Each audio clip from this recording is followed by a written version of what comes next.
Welcome everybody, my name is 𝐓𝐢𝐦𝐻𝐬 and this is the Market Meditations podcast. We chat with fascinating people from around the world to extract mindsets, routines, stories and habits to help you build richer lives. Meditators, today we have on Sam, who is the CEO of FTX, a thriving cryptocurrency exchange, CEO of Alameda Research, where they manage 2.5 billion in assets. He's got an extensive background in trading and he just happens to be one of the nicest people I've ever met. You're going to love this episode.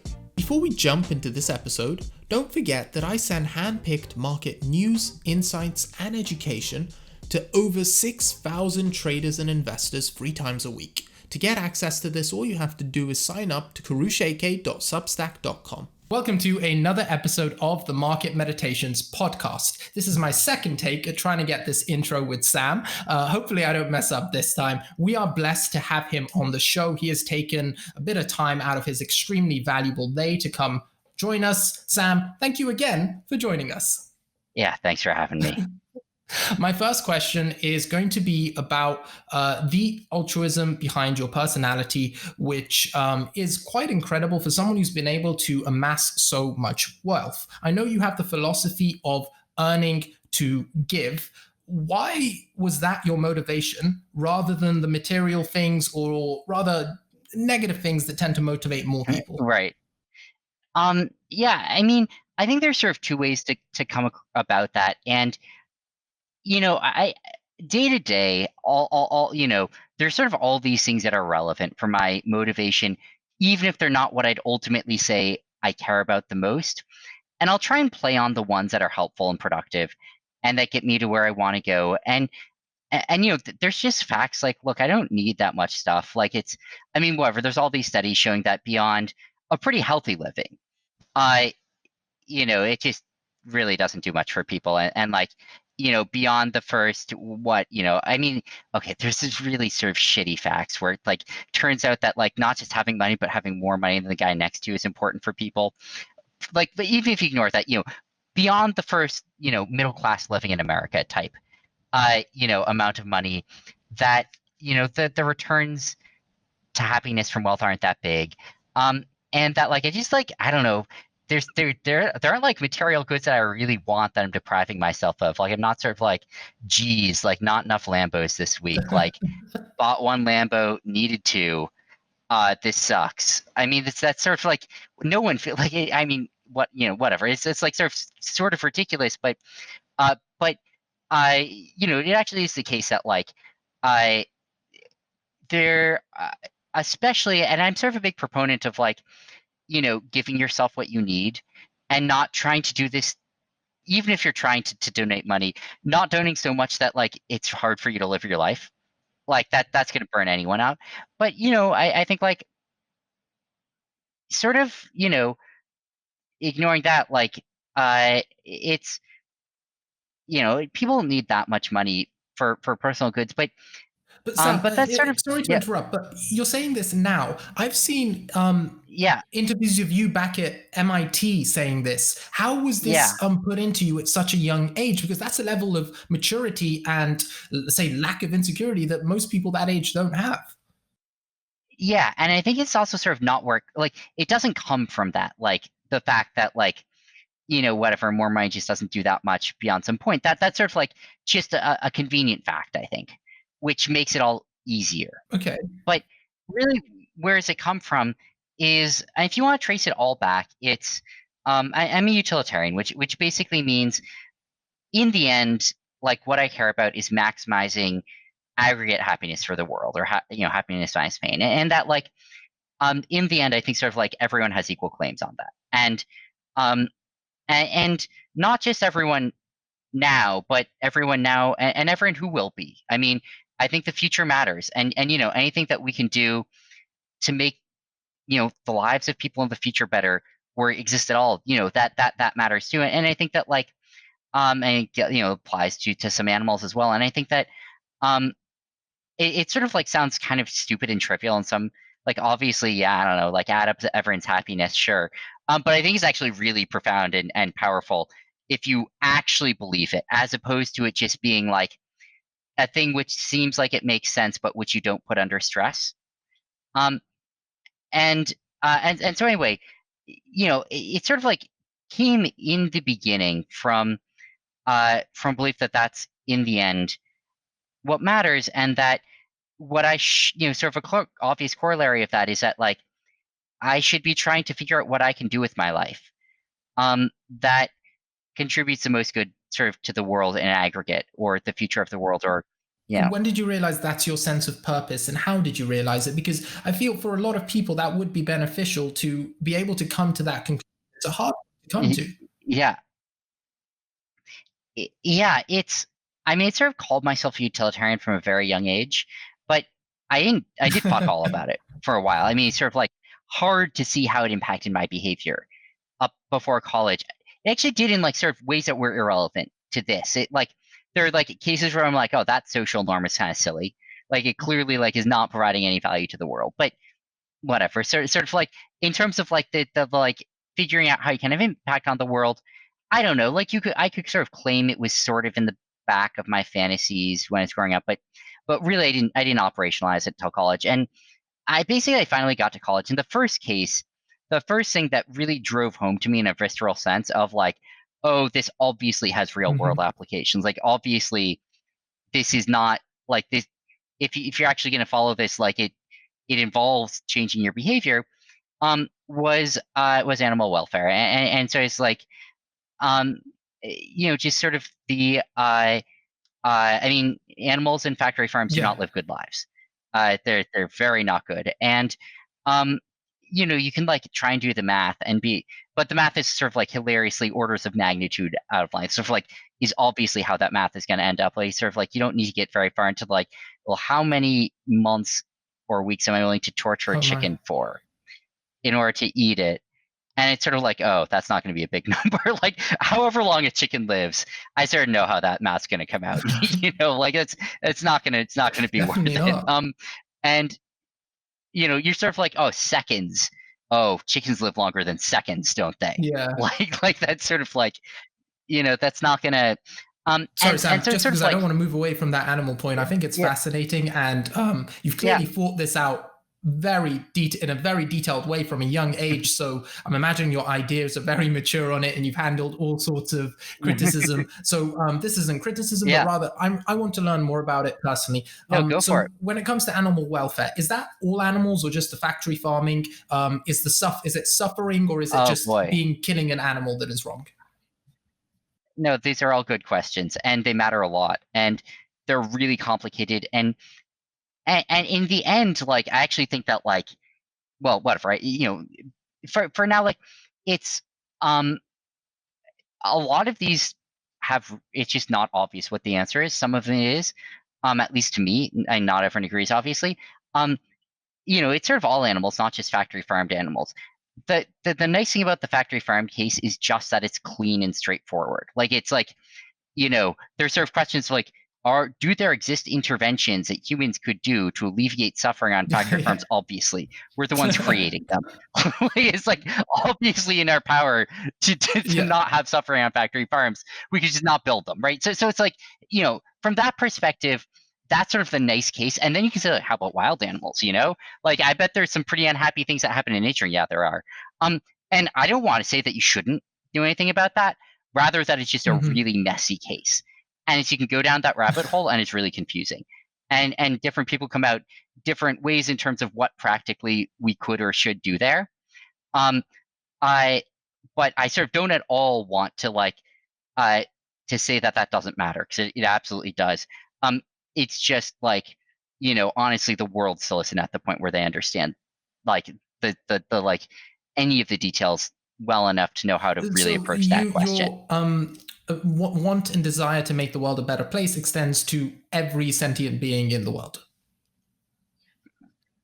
Yeah, to the extent that it has, to the extent that it like feels emotions, and has happiness and pain Yeah, and things that like makes that. perfect sense, and I'm sure we could do an entire hour-long podcast just discussing the micro and Yeah. specifics of veganism as just a topic. Oh Um, yeah. I mean, super interesting, and it seems very straightforward at the start, but you get into some oh really yeah, weird rabbit we do. holes. And how about just one? This is one personal one, which is quite Yep. mathematical. So you can give me Go for it. avocados, that they have a ridiculous water usage, right? Is there an issue because of the Right. damage that causes to the world with eating avocados? Is the issue animal products, or is it products which cause too much damage to the world? Right. It's a good question, and it's obviously in the end, it's all sorts of damage matter. You Mm-hmm. have to put them on the same scale, and most of the scale of most of these products is not that big. It's like, and the scale of the animal product is pretty big. So just to give some senses, like the number of animals currently in factory farms is like comparable to the number of humans alive. So it's sort of like for every human alive, there's currently a chicken being tortured, and so it's sort of like I don't know. That's a pretty big scale problem. Like that. That sort of like swamps anything which isn't on the scale of like Yeah. the world. And then you can think about like water usage for vegetables, and it matters, but it's sort of like, yeah, that's like, some small adjustment factor on like what matters to the world. Like the world will be able to support that water usage. Like isn't as big of a factor, although it does matter. There are a few other that might matter, and I think like a lot of this comes into really specific beliefs you have about global Yeah. warming. I don't mean like whether it exists or not, but I mean like what the most cost effective ways are to fight it and things like that. But like you can make an argument that cows in particular are doubly bad because weirdly enough, like I don't remember that it's some ridiculously high fraction of all I've heard greenhouse that one too. gases come from cow farts. It's like yeah, 20% of all greenhouse gases literally are cows farting from factory farms. And so like you could make a claim that actually that's like a pretty big scale problem, depending on exactly like how you think that all kind of like ends up. Um, most of these other things aren't really big scale problems, although I don't want to Yeah. say like none are Have you done necessarily. any cool stuff for animal welfare? I'm sure you have the capabilities. I'd be interested to hear any cool initiatives you've launched. Yeah, so I mean I've personally done some ineffective stuff. And I honestly the most effective stuff I've personally done is just like making good vegan food for friends. I mean, it's like this is there's just an enormous difference between good vegan food and bad vegan food. And the world's actually created way better vegan food in the last 20 years than existed before. And so it's like showing people who last had a veggie burger 15 years ago that Yeah. they're a lot better now is like, but whatever. That's a Those matter small though. scale thing. Like that's not um yeah, they matter. The bigger things I've done is just donating. And now we start to get into the earn each give thing, which is that, I mean, I was at college and I went vegan, and I was sort of like, okay, like this clearly like there's something here, like this matters. This is a thing people aren't really picking up on. It's a thing I can have impact on. And what's like the way to have the most impact? And I don't know what the way to have the most impact is. And I think you can ask questions like, should you go into politics? And the answer is Hmm. maybe if you really have a plan there. But like, it's like going to college. I'm in politics. The world's better now. Like, you have to have some like really direct, um, you know, theory for how you're going to affect good change there. Um, I, but I think that like beyond that, um, there's a lot of charities that try and help animals and a pretty wide range between how effective they are. Some of them Wow. probably negative. In fact, and why is that? It's not that they're like going and torturing animals in their spare time. That'd be crazy. It's just that they're not very effective and they Okay. really Yeah. piss people off. And like, you know, the thing that you have to worry about with these is like, are they anti-converting people on net? Like, is the takeaway from their campaigns, Hmm. boy, vegans are real pricks, aren't they? Um, and for some of these campaigns, yeah, I think that is probably the main impact. I don't think it's obvious, like whatever. You sort of say, yeah, whatever, but like all news is good news. Like, it gives us exposure. Be like, okay, I can't quite whatever. There's like subtle questions here, but I think like people's instincts that like some orgs are doing bad because they piss them off are sometimes just right because like the whole point of the org is to try and like spread a message, and if the message is spreading is pissing I people off, imagine that's like what you were not telling good. me actually off camera about building FTX would have a actually help your understanding of this, what Yeah. people care about and the relationships you have to build with people when you do. A charity is a little Oh, bit like a company. exactly. And sometimes it's in-person relationships. Sometimes it's a relationship with someone watching a piece of media you produce, Yeah. and like there's sort of like this indirect relationship there. And you have to have theory of mind. You have to think about like how it's that, how are they going to find this. Like I know how I found it, but I'm not them. Um, and so What was that theory um, of mind? yeah, so theory of mind, it's like it's this like ability to model what other people are thinking Okay. as distinct from what you're thinking. And so it's the ability to understand things like I like X, but this person has some very different position on it. Mm-hmm. And so this thing, like, yes, I would react positively to that, but they probably would not. And I can predict that and understand why, because I've like put myself in their head, you know, and like tried to understand the world through their eyes. So it goes And beyond empathy. It's like a much more calculated. In fact, empathy is probably a subsection of that. right, it's almost predicting empathy. It's sort of like not just responding to people's reactions, but being able to predict like, will this person like this thing Mm-hmm. or not?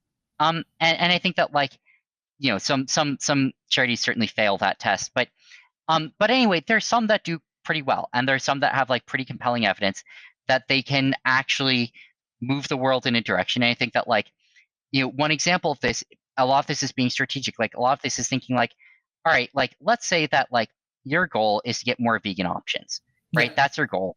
Or your goal is to make you know, as many eggs as possible that are in the world not come from factory farms or something like that. Sure.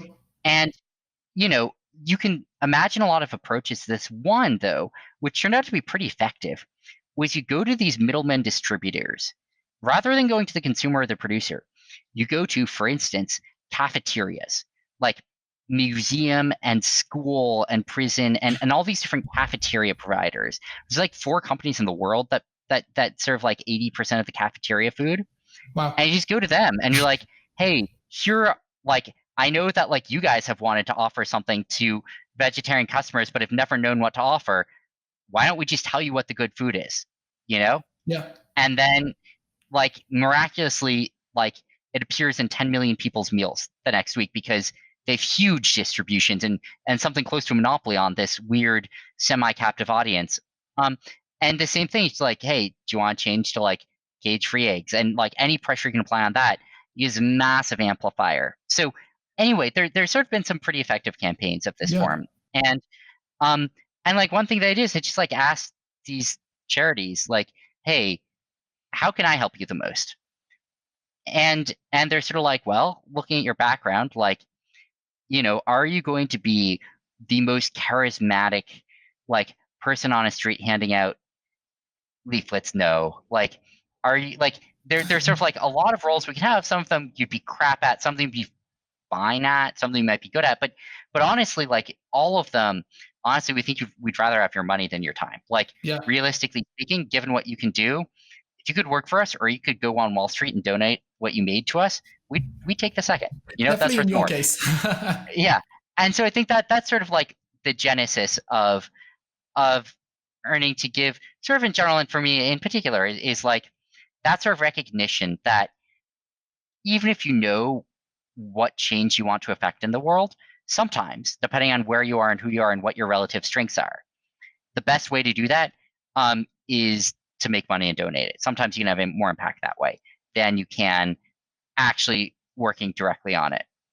The logic makes perfect sense. If you're simply thinking of the best ROI on your time to help this place out, sometimes it is, like you said, standing on the street. If you're, say, if you're a supermodel, looking great, Right. great with your words, okay, go out and put that. But if you're amazing at earning money, You're go sort of like, earn a all whole right, bunch of awkward money. MIT kid, like, yeah, I don't know. Like, it's sort of like I mean, you not don't exactly. You're actually very well spoken, Sam. I think you do fantastically on the street helping convince people, especially given your understanding of other people's emotions. And I actually had a theory, which I told you off camera as well, that I think this part of your personality might be one of the reasons you're such a successful entrepreneur. Do you think your ability to, not even your ability, the fact that you have greater goals than yourself makes people want to work for and with you? I think it definitely does. I mean, there's just definitely this extent to which, like, whenever you meet someone, you're sort of like, all right, who are they? How are they going to act? Like, what are their guiding principles? And it sometimes you can immediately get a sense of that. Sometimes you have no fucking clue. But it's really important if you want to get in business with someone is like understanding like, you know, who are they? And I think that like this definitely helps me communicate that, and I think that like that's definitely been helpful. I also think it's been helpful in other ways though, because I think maybe one of the biggest ways there is being willing to take risks. And I think that like, there's um if all you're thinking about is like maximizing the impact of your income on your personal happiness, there's like not really much motivation to be risk seeking, because again, it's like really bad to be starving, and not and it's like way better to have a middle class income, and it's not nearly as much better to be rich as it is bad to be starving. And so it's sort of like, yeah, you could go for broke, but like, I don't know, like if you can find a job which there's sort of like this natural risk aversion there of like, just make sure you're doing at least well, and that's good enough. Um, and I think that like, you look at the scale of the world, and it sort of changes everything, because these problems are on the scale of like hundreds of billions of dollars. And so, when you're starting to think about like how much is enough, like how much is there like not really much point in doing more, right? Hmm. And the answer is like, oh geez, more than anyone's ever made in the history of the world, right? Like that's the point after which like you got to be rivaling the US government's budget to hit that. And that's just like a really high bar to hit. And so I think that like I Is that your moonshot? Is that your final moonshot goal? that seems too big. I don't think I'm gonna get to Not but that it's a realistic one to reach, but yeah, is it the sky's the limit? You just want to earn yeah, as much as that's possible to right. have max impact as possible. That's right. That's right. And That's I think that's like incredible. basically true. And I think that like what that means is that it's just sort of like, there's this question of like, is the goal to do like pretty well, or is it just sort of like as well as you possibly can? And the answer is just the second. And it's like sort of pretty clearly true from that perspective. And so like, yeah, Sam, do you feel a responsibility to do this, or do you love doing this? it's so I think it's sort of important to feel a healthy amount of both. And what I mean by that is like, um, if you feel no responsibility to do it, it's just going to be too loosely held and it's going to drift away over time. Um, if you don't feel excited about it, um, then it's just going to be brutal and you're going to burn out.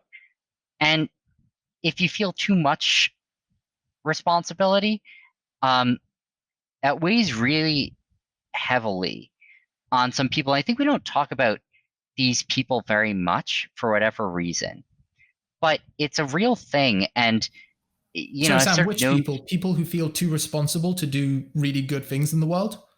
yeah, and people who want to do good so badly and so much that they actually are sort of ineffective and hindered, because it's sort of this overwhelming weight of the scale of the problems in the world crushing down on you, and this overwhelming guilt of why do I deserve to be spared from all this shit that I see? Like, why did I deserve to be born into a happy, successful family? And why do I get to have this comfortable life when so many people don't? And why? And I think that like it's the nefarious thing about it is that it's not quite literally wrong on its on like the way in which it's wrong is just that it implies impractical and self-destructive behavior. But like it's not that it's like theoretically wrong. It's just like the sort of like implications people draw from it are not good, are not productive.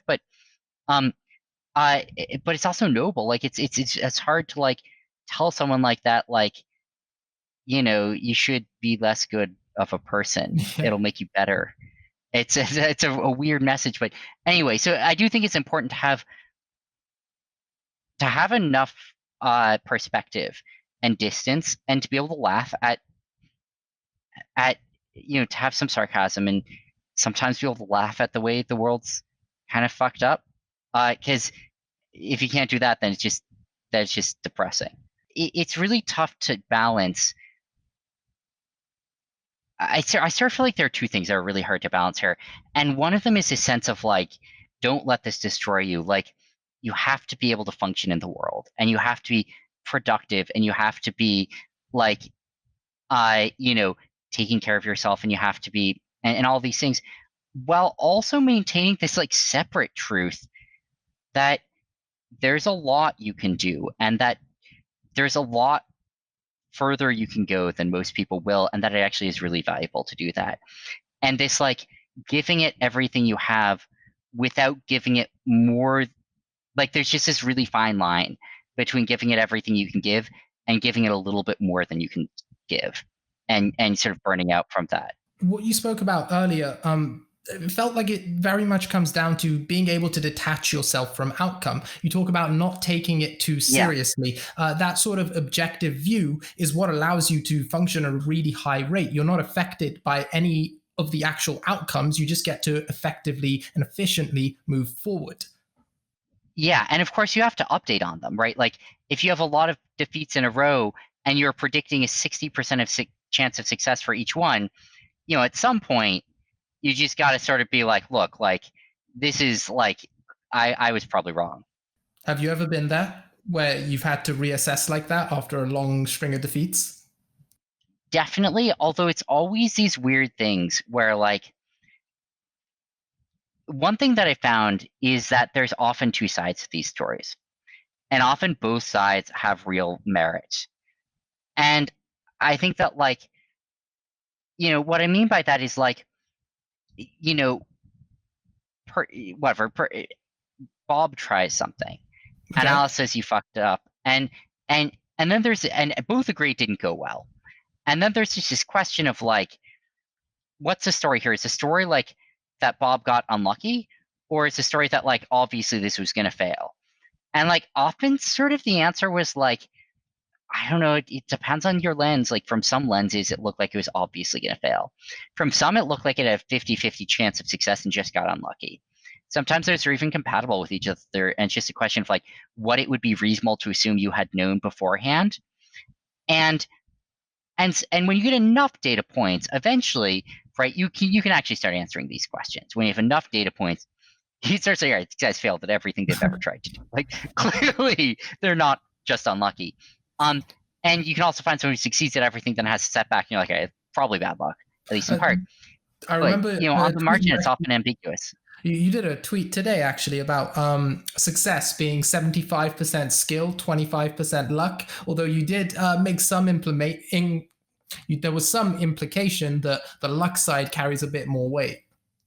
So it's not even quite that, as that, right? So I said, you know, what if it's, I'm making this up, but you know, what if it's Okay. 75% skill, 25% luck, and then what you do is you select for the like 1% most successful, right? You just take the people who are in the top 1% of success and say what happened, and the answer is like they got really lucky, because the way you get there is both you Yeah. are very skillful and you're very lucky.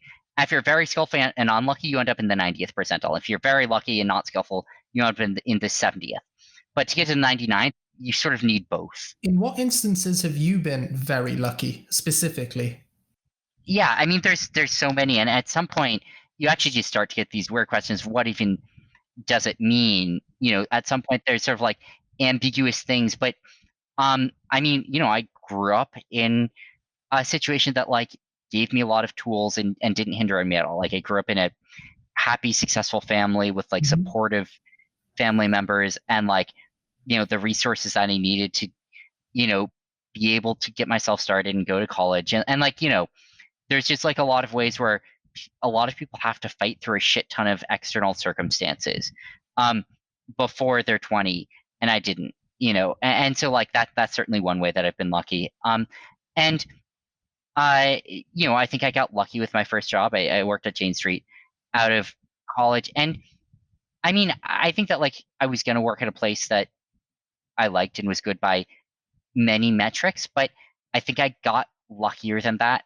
I think I did better than I should have expected, because I think that there's like 10 places that from the outside just look very similar. And it's like kind of luck, which like if I was gonna go to a quant firm, like what are the odds it was gonna be Jane Street as opposed to another one? I don't know. Like hard to think it's more than 30% to have been specifically Jane Street. But I do think it like turned out to be both one, which I think is just better in a lot of ways, that are hard to see from the outsides, and particularly was a good fit for me. And I think I ended up in a good like spot there as well. And so I Why think was I it such a got good fit for you compared to it somewhere was else?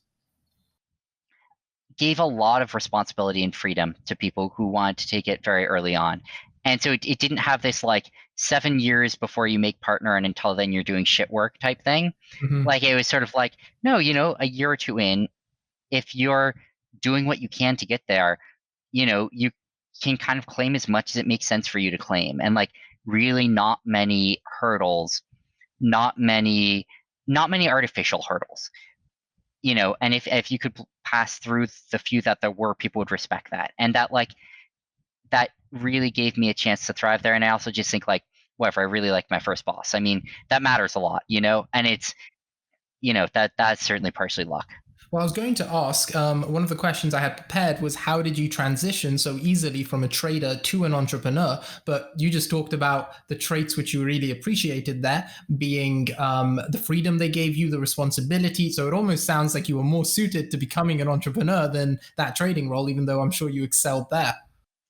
There was some aspect of it. I mean, there's some aspect of like, and there's a lot of parts of entrepreneurship that I did not have there. Like, it's just like anything customer outwards facing is like, sort of a new thing, but I at least had a chance to start building my own systems and sort of thinking them through from the beginning, and some client interaction, some OTC trading, things like that. But I think after that, like I just sort of um, there are a lot of things I needed to learn, a lot of things I didn't know how to do, and I fucked them all up the first time. I mean, most people do. I certainly did. Um, and I mean, there's sort of like no ambiguity about that. And um, Was this at the job or during transitioning into becoming an entrepreneur? this was post Jane Street, so this was Alameda and FTX, and Right. like starting my own companies for the first time, and like How did that transition happen from that to Alameda? I sort of just felt like it was time for me to start something. Like I felt like it was now or never. Either I should go now and start something, or I should just say I'm going to be at Jane Street forever. And I would have liked being at Jane Street forever. There's not like a sort of like a fallback. Like I was excited about that, but I felt like there were a lot of things I wanted to try doing with my life, and if I was going to do it, I should do it. And so, anyway, I sort of left not actually sure what I was going to do with my life. I guess that's another lucky decision a little bit, choosing to do this rather than staying there. I think so, and I think that like it wasn't an accident. Like certainly there's some, but it was like it wasn't predetermined. Like it was. Mhm. I mean, it could have ended up the other way, and I think it would have been a really great life. Like I don't think it would have like, but I think it wouldn't have been like the most ambitious I could have been. And I think that like I sort of like I left um and I basically just like fucked around with Bitrex and Poloniex, after leaving. And I started just like, all right, like here we go, like Stellar. Seems like it's at a different price on these two exchanges. Is this true? And the answer is yes, it's true. And like it turns out you couldn't quite do the error because there's like withdrawal. Well, there's a ton of nonsense there. Yeah. But it also quickly became clear like these aren't all impossible things to work on. It's not like I can never make progress on any of these blockers to doing what seemed like really good trades. It just sort of seemed like it was going to be a lot of work, but maybe there's a huge amount of payoff if I did it. And so, um, I think basically like, I sort of felt like, all right, like, let's try this. Let's try giving it, really jumping into it and giving it my all, and see if that works. How long did it take to start working? It took. There are hints here and there, like little bits of it that were working, but not that much for the first 2 months. I think it took about 2 months Was this for just it to start testing, or working were you in the market trading this? in the market. It's feel like I mean, I have like pretty strong views on this, and I feel like nervous about saying them because I think it's bad advice for a lot of people. And it sounds very bad, but it's you can't. Testing doesn't fucking work. Like it just doesn't. I mean, anyone. I don't fucking trust anything that's been tested not in fraud. It's just like you can. I'm not saying you shouldn't do any of it. Like you can get something from it, but like you sort of test like half of all problems with it. But there's half that you just can't test until it's real, right? And like withdrawal limits, like you're not going to fucking realize that your blocker is the daily withdrawal limit on Poloniex if you're not trying to withdraw real money from it, right? Like, and the I mean, problem is that's if a you don't, scale most people don't get to. A lot of our listeners won't have that right? problem right off the bat. Well, also back then it was fucking low. Oh, Like yeah. we're not talking like to get it above $1 million. We're talking to get it above like $1,000. Oh, wow. It was like withdrawal limits were a real nightmare back in 2017, and they've gotten less bad over Can I time. ask how much you started with during these 2 months, if that's okay? Yeah, it was. I mean, ballpark 100 grand. Mm-hmm. It's sort of like there's some definitional issues, but actually, our first 2 weeks, literally all we were trying to do was get a Bitcoin. That was our goal and we couldn't get it. I couldn't get it on an exchange. I had dollars, and I couldn't get it onto an exchange because, like, oh god, Coinbase was a mess. My bank didn't like crypto, and like I tried to use fucking OTC trades. I was whatever. Anyway, so um, I but yeah, no, it's ballpark 100K was sort of like And you said we, so it wasn't just you at this stage? it was right. So it's a few people sort of joined early on. It was sort of a rolling thing. Like we had this house, this apartment, I don't somewhere between really kind of house-ish thing. Yeah. 3 bedrooms, and I just had everyone living in it. We're working in the living room, and had like a rolling cast of people interning, coming through, trying it out, pitching in, and it was sort of the crazy early days when we like decided it would be a lot of work, and so we needed a lot of work. And like it was sort of like, how do we scale from 1 person to 30 in a week? The answer is you can't. But okay, whatever. So I answered the This is insane. Because already at the start of the story, so you guys are in testing in these first 2 months, and you're already like trying to leverage your time by investing in people. Yeah, I mean, it quickly became clear I was going to have to, because it quickly became clear that if I wanted to do what my vision was, I was not going to be able to do it alone. There's just too much work, and like some very simple proofs that one was going to need some developers. Like I'm not a software developer really, and like it was clear we'd need bots. 2, there are 24 hours a day, 7 days a week, and I can't watch all of those trading. Like I so it's clear we're going to need like at least one other trader and at least one developer. And it quickly became clear there's a ton of operational work and a lot of stuff that we're going to need to get manpower on. And so sort of quickly became clear there's going to be at least like a 4 or 5 person operation, and maybe more. Yeah. And so anyway, that was starting to scale up and get a sense of what we would need exactly, and trying to learn how to hire and how to mentor and manage, and eventually how to fire. And those were sort of things. Because this story is fascinating. How do you hire? Because you clearly did it extremely successfully. Were you looking more for skills or personality traits? Almost entirely talent, and personality, and almost not at all skills. There are some exceptions to this. In that, like, if you're hiring for a software developer, they should know how to program. Like, okay, I don't want to take this too far, but by and large, like, you give me one person who has more skills in a field and another person who seems to have more general aptitude, and I'll take the second person every time. And it's just like they're going to be better eventually if they're this sort of flexible person we like. And I think like the attitude matters a lot. Like that's what scales people up. And so it's sort of like your ceiling, like it really is sort of those two things that determine your ceiling, not how much you've done so far. How do you identify aptitude? That ability to learn quickly? it's hard. There's not a great answer to that. And, part of this is something, frankly, where if you already know people, it helps a lot, right? And Oh, that's yeah. why you see so many startups hiring their friends. It's not nepotism. It's you want to hire the cream of the crop, and you find a random person, you have no fucking clue how good they are. It's not that you know they're bad, you just don't know. Like, how can you become confident without, early on that someone's going to be good? You sort of have to already know them. And the reason that it's particularly common in startups is the time scale is that, like, you don't have a year Yeah. to have someone intern and evaluate them. Like, you need work done next week. And so you need to hire people you already know you can trust. And so that's a piece of this. You talk to them, you just try and get a sense of, like, you know, do they seem sharp? Whatever Mhm. that means. You give them quizzes. I mean, I don't know, it's all shitty, but you can get a sense of it. Were you giving them quizzes in those initial 2 months? I try, but I mean, it only works if, like, they and I happen to overlap subject knowledge, Oh, because okay. otherwise I won't know what to ask them or they won't know how to answer my questions. So, like,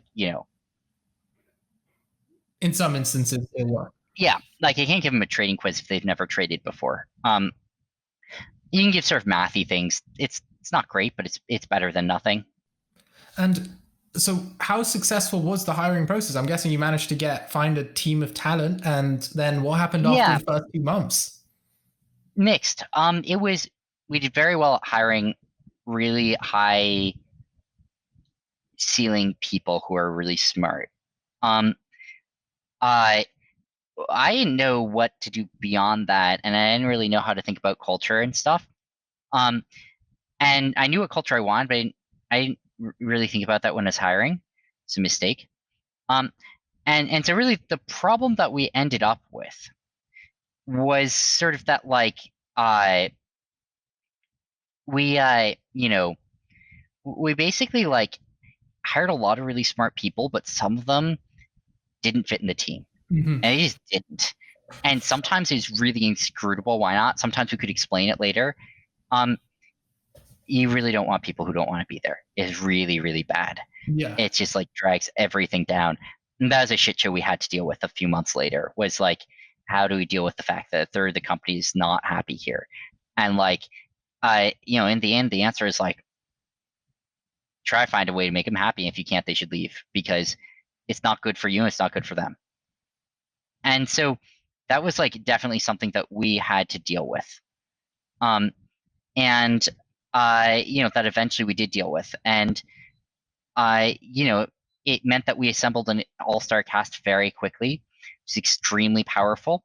It also meant that, like, the second things went a little bit south, there's a lot of internal tension, and it took us a few months to dig out from under that. And for me to start to learn what you can do to handle it when things get bad. Was this with the all-star team, so with the right culture, or when you had the wrong culture, stuff went a little south and it was hard to Yeah, get out of? that's right. And they're really capable employees. They weren't dumb. They weren't evil.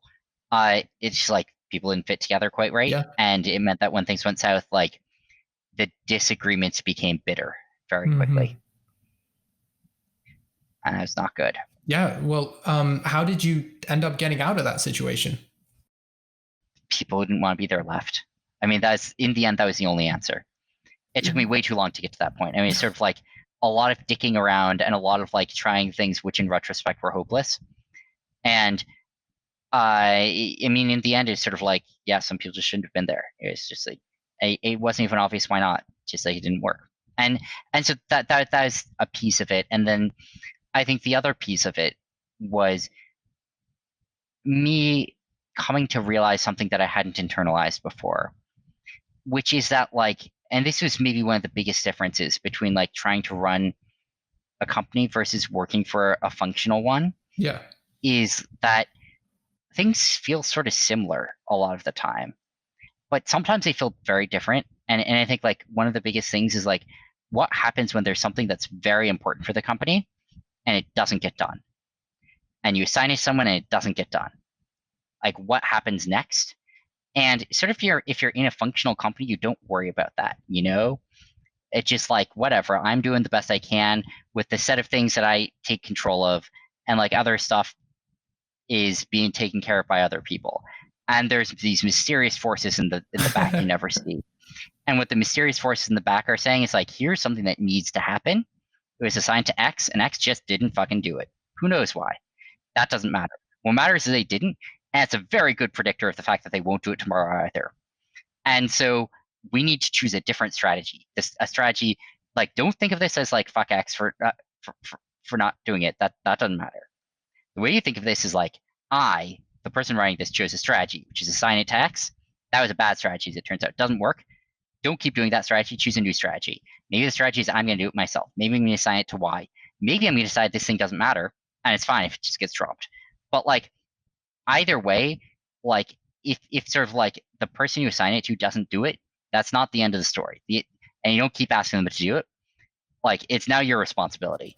Yeah. To make sure it happens one way or another. And I think that was another thing that it took me some time to internalize.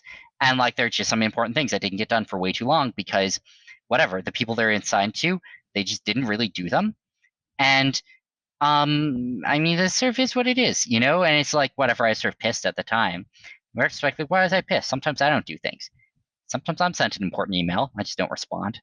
I don't know why. I just don't. It's shitty. You can't expect different of them than you. And I just made a note of that because that's going to help me run my own team. I really love that mindset. Yeah. And it's just like, think about it dispassionately. Don't try and be pissed. Don't try and blame. Eventually, you can try and think about whatever rewards or punishment or things. But the important thing, the first thing is just, if this is important, make sure it gets done one way or another. And so what I'd ask next is, it sounds like you learned so much, and obviously you must have, given how successful Alameda was. What lessons, besides obviously the ones you've just mentioned, did you take across to FTX to build and grow that? I mean, a lot of them did. Like, most of the things that matter for Alameda matter in one way or another for FTX.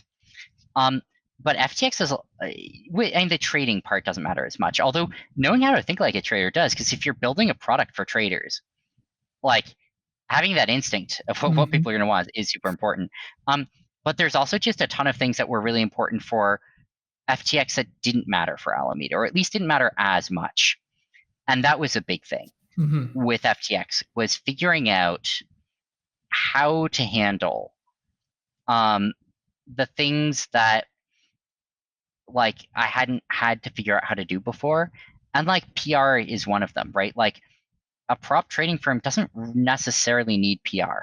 Yeah. It doesn't necessarily need like a public image. It doesn't need customer support. And an exchange does. And whatever, you can sort of try and build those processes, but the important part of them is how they interface with the customers and the world. And that's something which is like a new experience for us, and a new experience for me. And I had to learn. I'm still not an expert in a lot of parts of it, but I at least had to learn how to start, you know? What was it like for Alameda while you were learning all these new things for FTX? Because a piece of it, brutal, yeah? That was a quick answer. Yeah, it was. I mean, it's sort of like for the reasons that you might expect, which are basically like, well, you know, all of a sudden, like, I was sort of absentee for a while, and like, and not just I was absentee, I just sort of started like claiming people. It's like, sorry, don't have a CTO anymore, but that's okay. And yeah, I mean, it was like, it's sort of like, you know, one company polyping off into two, and like, but doing that without first hiring twice as many people, and so it's hard. Do you think that is just a necessary evil of when you diversify from one company to another, or you should have put processes or measures in place before you made that transition? I basically think it's the right thing to do. I mean, it's not the optimal thing, but the optimal thing wasn't a realistic option. And like, the way you can do it optimally would have involved also waiting 6 months. You know, it would have involved a year. Like, it would have involved waiting until we had more in place to deal with it. But if we waited 6 more months to launch FTX, I'm not sure it succeeds. And it's like, at some point, there's like no exchange launch, not a single exchange launch at FTX has really succeeded that much. And it's a striking fact. And it's just like, being there early. I mean, FTX wasn't early; it was late, but is not as late as some people. And being really late is really bad, and in many cases unrecoverably so. How did you make that decision because I'm guessing you knew that Alameda would suffer somewhat, maybe not the full extent, but you must have known it would have been a cost. What was the tipping point that made you say, okay, I've got to do this?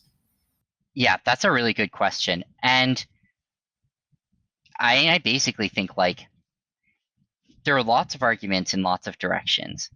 And, you know, part of this was that like part of this was that like there's shit shows in all the derivatives exchanges. Like clearly things is clearly a good opportunity. And I mean, there's like massive clawbacks. Matching engines could not handle their shit. But beyond that, there's just like I mean, we sort of felt like we knew how to build the product at least. There's a lot of things we didn't know. We didn't know how to market, and we knew we didn't know how to market and didn't know how to plan for that. In the end, what was the convincing thing? It's just sort of I know I wrote one of the tweets there but is shut up and multiply. Sometimes it's like put aside all the sort of like motions and stuff, just try and estimate it. Try and write down some numbers. And it's like, what are the odds if we just go out and do everything we can to build the best exchange we can? What are the odds it becomes one of the top 5 exchanges? Like just write down your probability, and then like if we do it, how valuable is that? Write down that number and then multiply them by each other and see what you get. And the answer is like you got a big number, and sort of multiply them and just like, all right, that's big enough. Like what was the probabilities? Was this a rough, or did you have a probability of success in your mind? Well, we each had different probabilities. There's not agreement on that. Yeah. They ranged from like 5 to 30%. Okay, very conservative. So it's it's not like we're like 80% that we would become a top 5 exchange. Like everyone thought the odds were it would bust. But 5 to 30%, and whatever, you can do the math, right? Like these are semi-public numbers, and you can sort of like see how they will, see how they'll all turn out, and like sort of the answer is like, if you really think that, and to be clear, it's not that we think anyone had that. Like we were pretty well positioned to do this right there. And it is just sort of like, all right, like if that's honestly what we think the odds are, then like that's pretty compelling. And then we sort of like tried to think about like, do we trust those odds? Like, is that real? And I don't know. I mean, I don't think everyone believed them, but I tried stressing them a lot. This is a hard thing. There's no such thing as like the right or wrong odds, but there's like plausible and implausible odds. And like my goal wasn't to figure out, is this the right answer? My goal is to say like, is it plausible that the answer is below 1%? That's what it's actually trying to test, right? Like, are the odds, right? Because if the odds were 10%, it was worth doing. That's the thing. At 10% of becoming a top 5 exchange, that was a gamble worth taking. And so really the question was like, is it going to be a lot lower than 10%? It just seemed implausible. Like, it's like, I'm like 70% sure we can build a product which is at least comparable with the top exchanges.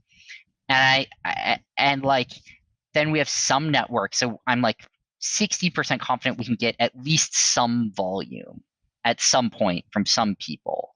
And you guys didn't need investors either, which I'm guessing is a huge advantage. We didn't really we didn't need investments. We didn't need to hire. I mean, we did need to hire massive numbers of people, but we didn't need to hire. It's not like step 1, we need a CTO or we can't start building, right? Like what we needed to hire was a ton of BD and CS and a bunch of things to build out the exchange. But like we could start, working before then. And it sort of just felt like, okay, like this is clearly like, I actually feel pretty confident that this probably isn't way off. I feel pretty confident that we have a non-trivial shot at this, even though I think the odds are we fail. A quick tangent question. Have you ever considered writing a book about this journey? Oh, many times. I mean, so every time I do, I come to the same really, really sad ultimate judgment, which is that like so much of this is things that like are not mine to say, and like it's like, I mean, I have to be so censored, but I don't know, maybe if everyone else in the industry moves on and like it, eventually I want to. I mean, there's I don't know, it's gonna be some tricky stuff there, Well, but I think it'd be I want incredible it. just hearing this journey already. You just saying it off the top of your head. I have learned so much as an entrepreneur. I think anyone who has any ambitions to successfully build businesses or trade will absolutely love it. Now, Well, thank FTX is you. now built up. Honestly, just fully genuine, zero flattery there. What would you say FTX's edge is now? My guess would be the speed at which you guys build new products. What would you say? Yeah, that's a big piece of it. I mean, I think it's like the speed with which we can launch things, and the ability to launch things which are new and better than what exists. And I think that like there's sort of separate skills of like being able to launch, like being able to launch things that are decent facsimiles of what other people have already launched. That's sort of like one thing. Um, and doing a good job of that. And there's another thing, which is building something no one has built before, which is actually add something. And that second thing is not that many exchanges have it. And so there's a lot of exchanges that you know are going to do a good job of playing catch up, Mm-hmm. but you just are like pretty confident that the hot new type of product isn't going to come from them. And I think that like that in particular, like the speed with which we can roll out things which are new, is maybe the biggest thing. Or and not necessarily like unthinkably new, right? Like it's not like no one could have predicted the possibility of launching a Trump Yeah. prediction market. It's not it's like, but it's sort of like, although no one could have predicted it, if you said like one exchange launched it, like everyone would have guessed the same exchange.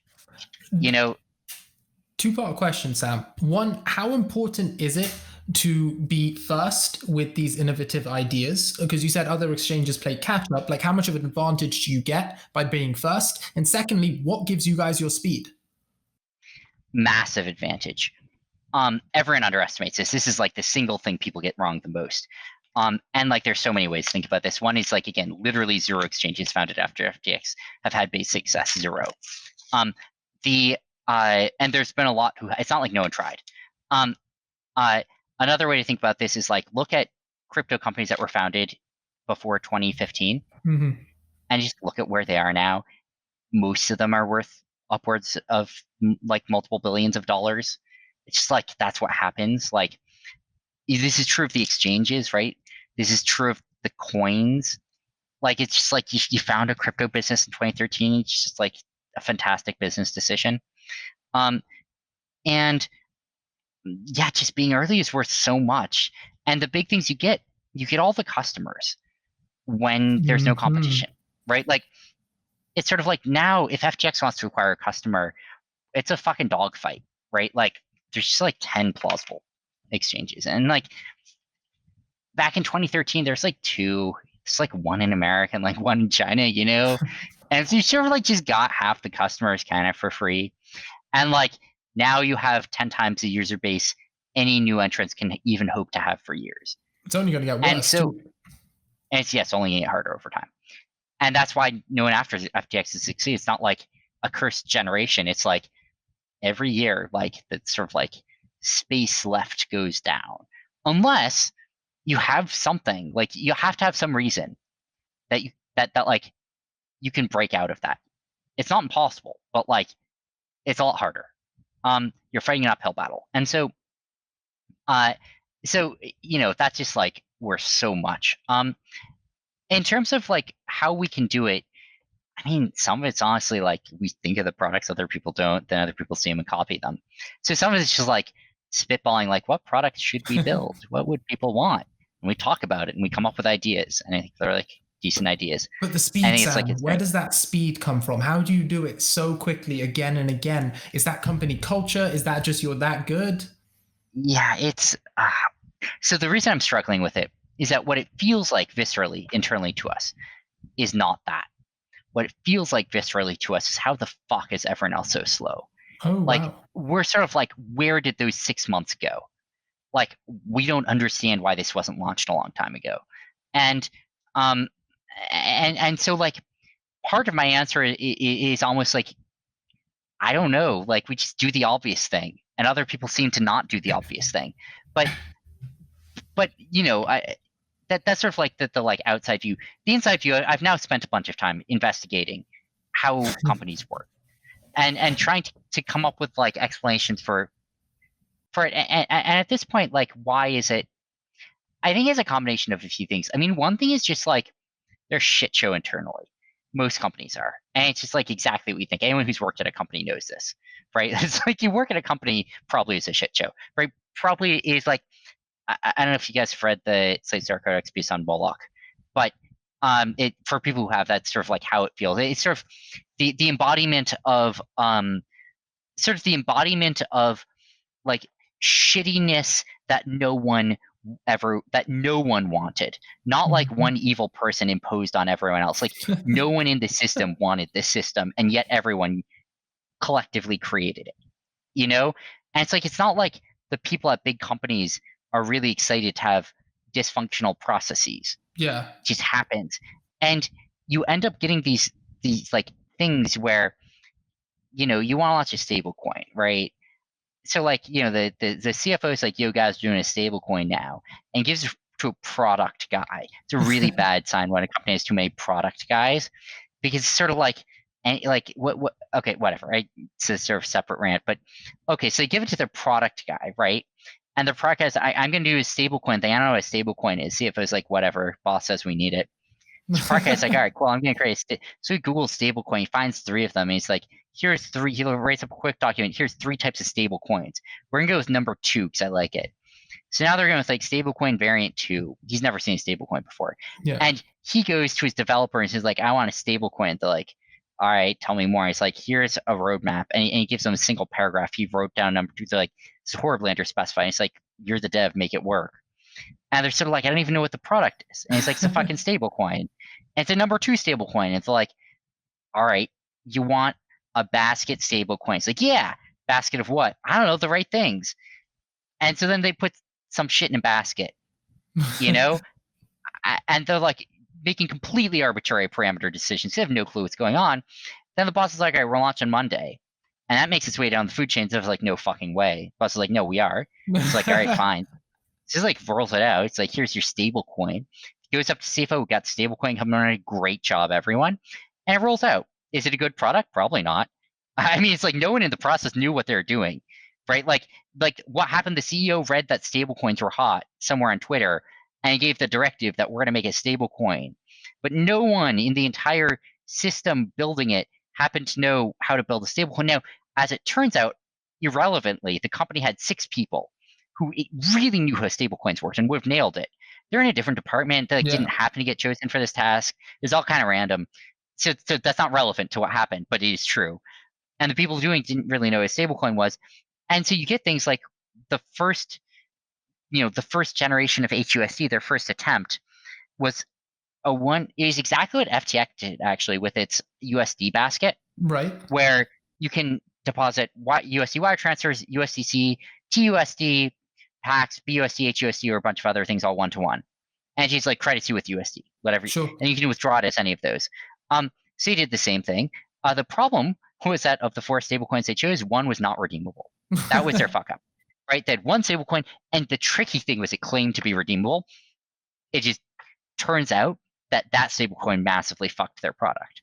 Yeah. And you wouldn't know this if you didn't happen to be an expert on like stablecoins.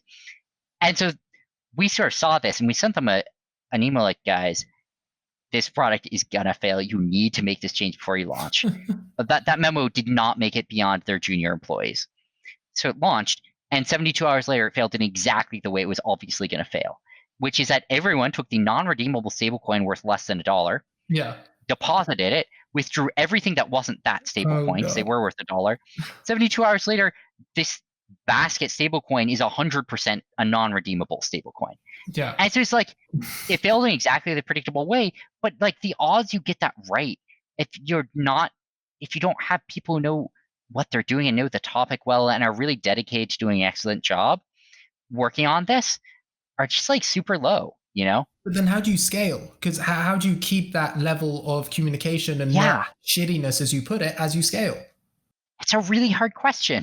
I mean, it's hard. Like, you have more than 100 employees, and you start to get this tree, this dreaded tree. You know, like 3 nodes down this employee org tree, and it's no communication. And it's like, oh God, I'm not. It's doable, but it's hard. I mean, it's like Jane Street did a good job of this, but how do they do it? I mean, they sort of had 20 years to have like, or 15 years to develop a hiring pipeline, so you could get like build up hundreds of excellent employees Mhm. over decades, you know? And it's like, yeah, you know, if you like have that, sure. But if you don't know what you're doing, don't know how to do it, don't have the right pipeline, you've only been around for 2 years and you want 1,000 employees, you're fucked.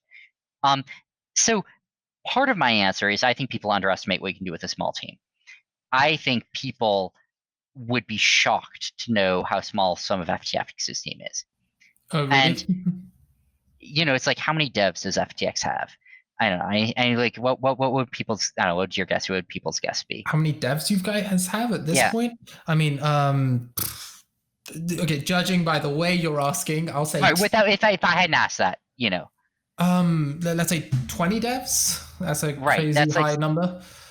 yeah, it's sort of like, you know, what's the answer? Like 3. Wow. And, and it's just sort of like, yeah, you can actually do everything with 3 devs. You don't, I mean, it's like, so part of, I think the answer is like, if you really have the right people, Wait, the entire you thing just, is run by free devs. yeah, That's insane. yeah. And it was 2 until 6 months ago. And and you know, it's just like you can do a lot with a few really good employees. You don't need to grow your org as big as you think you do if you really lean on the people who really know what they're doing. But part of the answer is, yeah, we have to scale. You know, we're hiring more and more people, we're scaling, and it's hard. Hmm. I mean, it's the limitation on our scaling more than anything else is not having shittiness. It's how do we scale management? You know, it's how do we build systems that we trust with the amount of horsepower that we need to do what we need to do. I just don't think that's an easy question. And Um, I love how you mentioned, like, we've been talking about what FTX does really well, and now we're on something which is a struggle, not just for you, but for every single company. And yeah, what solutions have you found so far? Just what things do you think could yeah. potentially be solutions? So one thing is that like you just have to make a decision at some point about like what road you're going down. And you can go down the scale massively road with people and just accept the shittiness. It's not as bad as it sounds. Yeah, it's sort of dystopian, but it's, I don't know, on the other hand, then you get 1,000 devs. That's pretty cool. You can do a lot with 1,000 devs, you know? It's Yeah. all kind of weird and it's all kind of bent in the wrong way, but there's a lot of it. And you have to think about your business and think about whether that makes sense. And think about whether you're maximizing for amount you push out or whether its quality is like super important. Um, if you don't want to go down that road, then don't. And don't accidentally do it after saying you don't want to. You know, like actually hold yourself to that standard and accept that you won't be able to hire sometimes, and that's okay. It's not great, but it is what it is. And you know, just yeah, like build it as you can and be really, really flexible and really willing to cut things off quickly or change things up quickly if they're not working, right? Like some part of the business starts to look dysfunctional, don't let it metastasize, right? Like 1 month in, 1 week in, just be like, all right, clearly this is not functioning well. Maybe I know why, maybe I don't. Whether or not I know why, I have to stop that. And sometimes you just jiggle things. Just like you two, you're switching places now. I don't know why. I don't know who's the problem. Who knows? Let's try something new. That wasn't working. Sometimes though, you can be like, I get what's going on. These two people don't like how the other smells. They both hate the other scent. It's like we just gotta separate them. It's just like so I'm whatever. It's not usually that, but like sometimes you can identify what it is, and you sort of like have an intervention on that. Sometimes you can't, and you just have like generic-ish interventions, and you just keep going. You keep intervening Do until you you solve it. And you, do you yeah. take into account what would make you happier? A small, really capable team like you have now versus a bigger team where you have to accept the, to put it in trading terms, inevitable slippage that will come with it. So I think that like I don't care explicitly about what would like make me happier. Um, but um, it's like there's this other thing of where will you be functional? And I think like it is very important to build systems that you're going to be functioning well in. And it's okay if it's a new system, it's okay if I have to learn it, it's okay if it's frustrating. If I think I can handle that and I think that I can learn it and that I can do a good job at it, I don't want to build a system I'm not going to do well at though. That's a very solid answer. Very logical, as most of them have been. Yep. So, Sam, to move away and switch gears a bit from the entrepreneurship Yep. and incredible building journey, I mean, I've learned so much. Uh, I want to talk about your personal investment philosophy. So, how has your investing changed from lower net worth to higher net worth? There's um there's a bunch of changes. The and just the ability to do it is one, right? But in addition to that, I think like thinking a lot more strategically about it and thinking a lot more sometimes about like, look, this is a partnership we want to have. This is someone we want to work with, and we're going to find a way to make that happen. And what that means is that like it doesn't not especially small investments aren't always thought of as like how can we maximize returns of this capital. Mm-hmm. Sometimes it's a sacrificial lamb and that's fine. And like as our business grows and gets more multifaceted, that just becomes more and more it sort of seems like there's a lot of blurred lines and that between investment and other things. That's okay. And like really what we're shooting for is like how can we grow the business, and like that's yeah, it's a lot more strategic investments. And is that And your there's personal investing or the company's investing? Like you as a individual? why would I do something different? Yeah. That's sort of my honest answer is like I don't do personal investing. It's all Okay. through the company because why? I mean, but also like it's just sort of like um I mean the biggest reason is like look, like if I didn't uh, uh we are not in a place where money doesn't matter. Like and sort of a proof of that is like think about all the things you'd want to acquire and think about how expensive they are and add them up and you're like that's a big number. Clearly money doesn't not matter, right? Like Mm-hmm. there are money cranks. And um and they're big. Um which means that like I don't want to be taking money out of the company to go invest it. Like Yeah. that's if we get that's sort of like it's way more valuable spent by the company. That's incredible. I bet another reason why people would absolutely love working for you, just that mentality, which a lot of people don't have. A lot of people will be thinking, well, what if the company goes down and then what am I left with? What if the company goes bankrupt? Or Right. not that you're anywhere near that, but it is a Yeah. mentality a lot of people have, putting themselves not even first, just making sure they're okay, Right. a That they stop have loss. their and it makes a lot of sense, especially for like someone who feels less intimately tied to a company. But I mean, for me, it's like this is what I'm doing with my life, and like it's like my goal isn't to make sure that I'm gonna still have like a particular pot of money, even if like the company goes south. My goal is to make the company not go south. That's what actually matters. And Sam, this is drawing to the end of this podcast. It's getting more and more personal and to you as an individual here. How do you grow? How do you manage your self growth, being so busy and having so many things to do? Do you make time for it or do you just learn as you do? doing it is my self-growth. And some amount of reflecting on it. But it's, I don't know. I think a lot of people are like, I want to go to grad school to learn this thing. Is that going to help me in my career? Fucking bullshit. If you want, that's not how you learn that thing. If you want to become a professor, you go to grad school because you have to. That's how it is. And you might be doing exactly what you do as a professor. If you want to go into industry and you want to learn how to do that, you go into industry. And you learn how to do it, and then you go into industry again. And like, you know, how would I learn how to grow in the ways that are important? There's no better way than by doing. And you know, that's sort of like the biggest piece of it. Although I do also spend probably an hour or so a day reflecting, sometimes more. You know, I'll just be pacing around the office, sometimes just sort of like lazing around and just like shooting the shit in my head, stress testing ideas, and like trying to kind of condense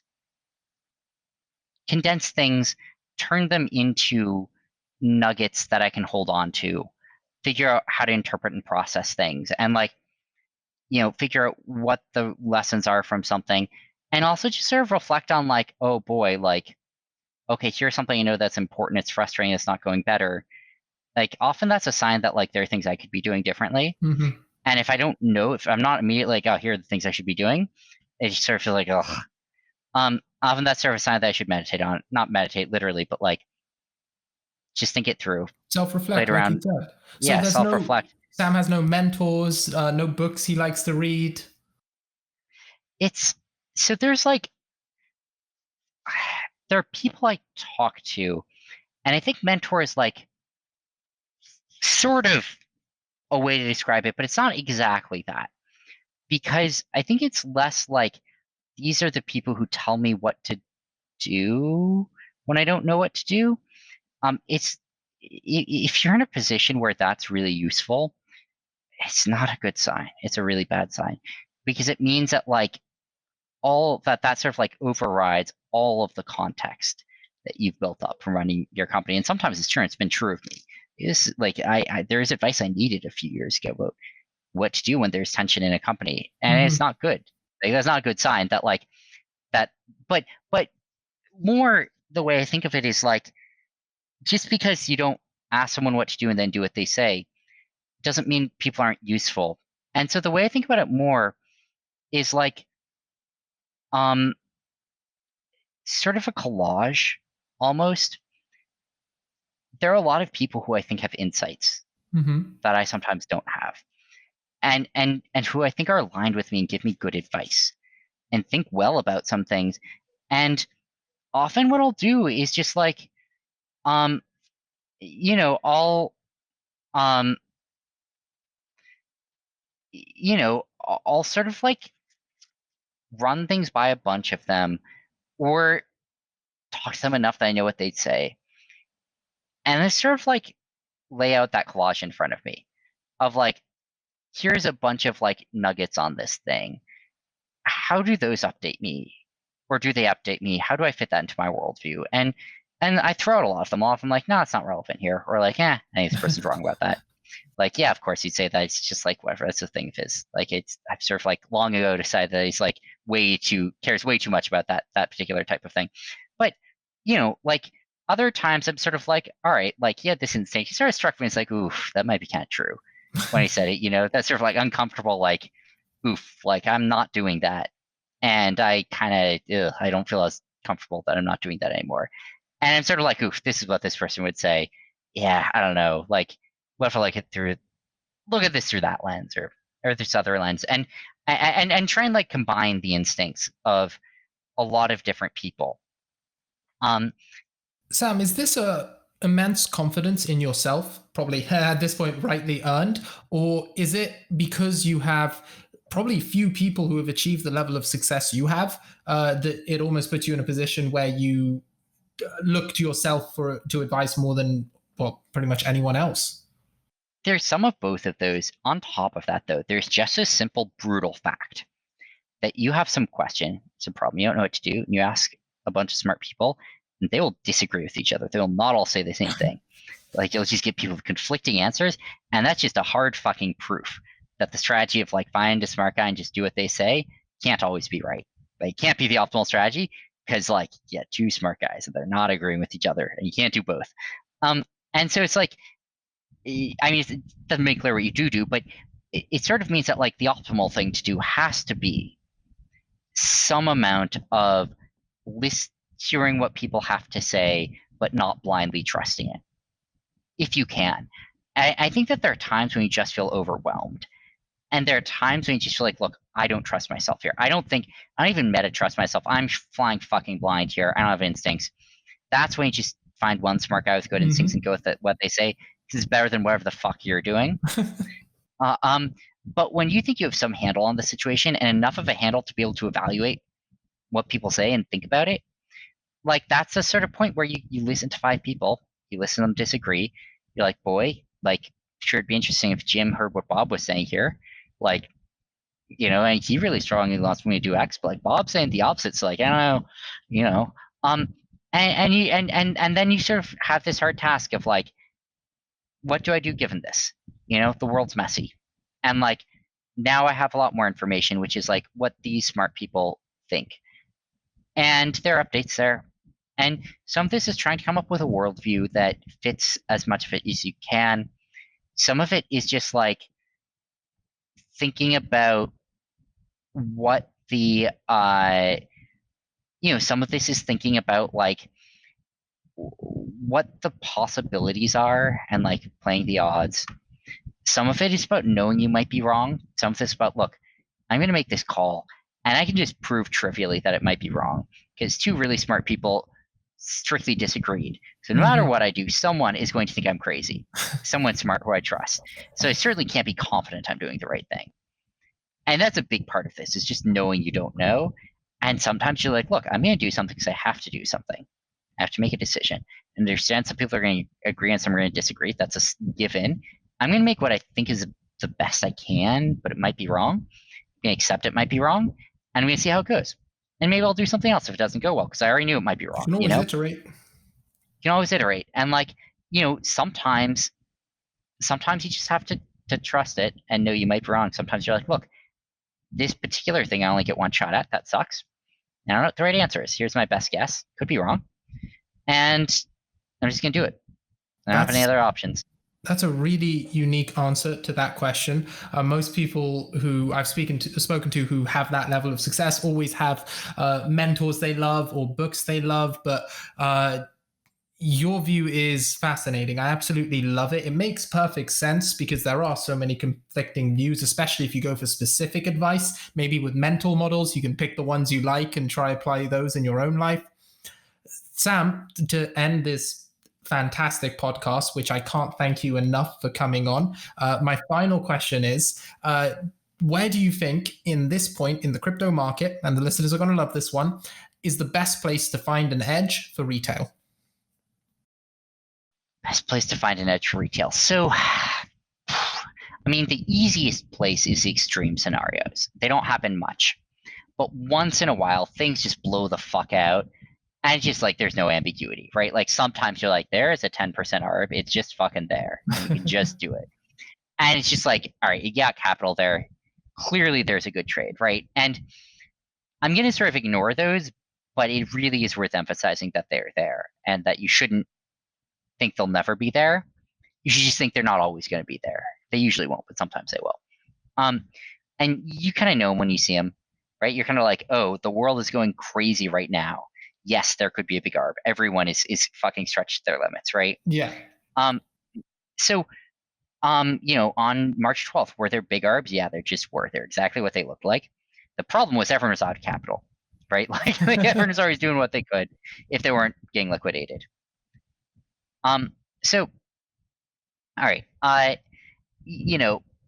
Other than that, day to day, where is it? It's basically one of two things, I would say. The first is like, there's some trades which are obviously good, but limited in how big you can do them. And that limit seems like a bad thing.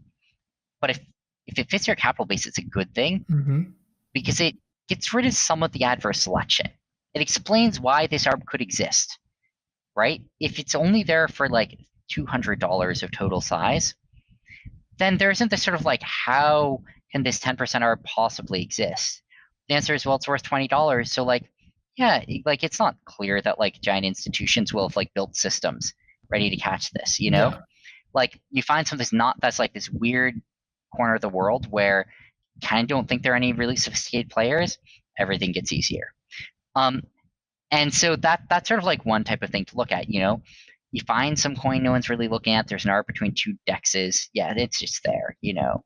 It's like that's sometimes just the answer. So that's like sort of one direction. And the other thing is, and I really hesitate to say this, there are times when I think deltas can be like clear.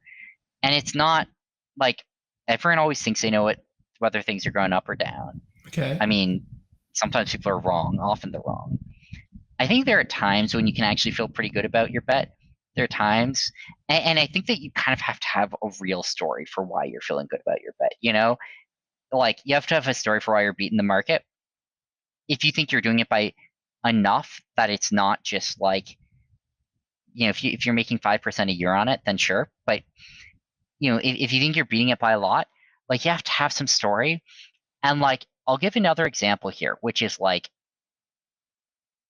yeah, March 12th, coming out of that long Bitcoin, if you could hold that for months, it's probably good. Like, I don't know, you buy Bitcoin at 4K, I think it's just a good trade.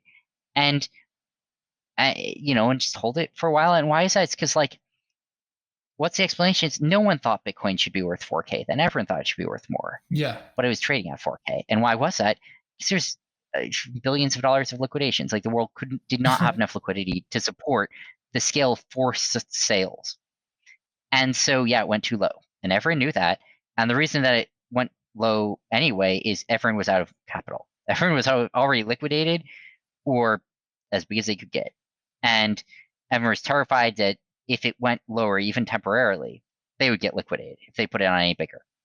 And so, you know, you've got some spare capital lying around. Is that a good time to buy Bitcoin? I think it probably was. I think you probably could have seen that. Although obviously you also might have thought it was good at 5K and gotten 10x leverage long there and then got liquidated. So, you know, be conscious of that. But there are times, yeah. Yeah, those are two fantastic places for people to look. One, extreme scenarios where they're rare, but they do happen. Yep. And the other is look for places where you can find an edge with smaller size, because it makes sense that big institutions with way more resources and money than you aren't looking over there. Yeah, exactly.